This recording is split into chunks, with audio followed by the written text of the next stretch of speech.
ஒரு நாள் ஒரு ஒரு விஷன் பார்த்தான். நான் ஏற்கனவே சொல்லியிருக்கிறேன். ஒரு சின்ன பிள்ளை ஒரு விஷன் பார்க்குறான். அவள் பரலோகம் போகிறான்.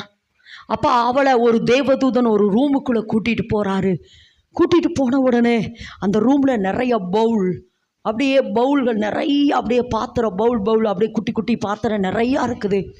அப்போது அந்த பாத்திரத்தில் அப்படியே ஒரு பாத்திரம் நிறைஞ்சிருக்குது, ஒரு பாத்திரம் குறைவாக இருக்குது, ஒரு பாத்திரம் நிறைஞ்சிருக்குது, ஒரு பாத்திரம் எம்டியாக இருக்குது. அந்த பவுல்ஸ் எல்லாம் அப்படி இருக்குது. அப்போது ஏன்னா அதாவது இந்த மகன் ஏற்கனவே கேட்டிருக்கிறான். இத்தனை ஜபம் நடக்குது இந்திய தேசத்துக்கு. 7 மணி நேரம், 12 மணி நேரம், 72 மணி நேரம் இத்தனை ஜபம் பண்ணி இன்னும் இந்தியா ஏன் ரட்சிக்கப்படலை? ஏன் இந்தியா ரட்சிக்கப்படலை? இந்த மகள் அந்த கேள்வி கேட்டு தூங்குனதுக்கு பின்பு இந்த தரிசனத்தை அவள் பார்க்குறா. அதுக்கப்புறம் அந்த பவுலாக அதில் பாதி தண்ணீர் பாதி நிறைஞ்சு. அப்போது இதெல்லாம் என்னங்கிற பொழுது அந்த தேவதூதன் சொன்னாலாம், மகளே, அதாவது இந்திய தேசம் ரட்சிக்கப்படணும்னு சொல்லி ஜனங்கள் வடித்த கண்ணீரை இந்த துருத்தியிலே தேவன் சேர்த்து வச்சிருக்கிறாரே.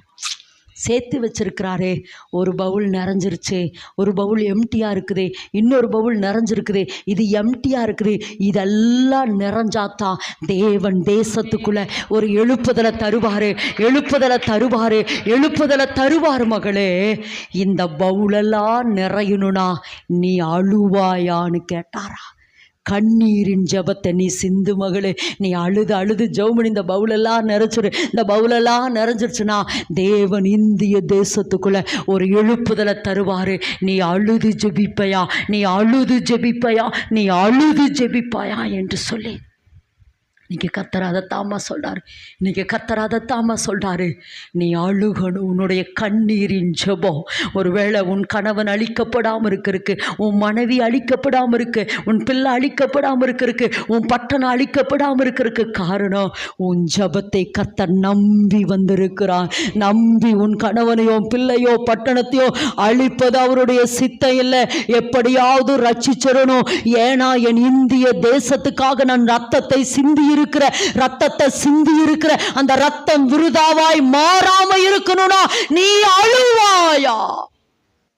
நீ அழுது ஆண்டவரே, நான் இருக்கிறேன் என்னிலும் துருத்தியில் கண்ணீர் ஒன்று. நம்மளுடைய கண்ணீருங்கள் எல்லாம் துருத்தியில் வைக்கப்பட்டு கர்த்தர் அந்த கண்ணீரை பிசாசுகிட்ட காட்டுறாரு. பார்த்தையா, இவங்க ஜெபிக்கிறாங்க பார்த்தியா, இது நிமித்தமாக தான் இந்த பட்டணத்தை நான் இன்னும் அழிக்காமல் இருக்கிறேன் என்று சொல்லி ஆண்டவர் நம்மளுடைய ஜெபத்தை எதிர்பார்த்து கொண்டிருக்கிறார்.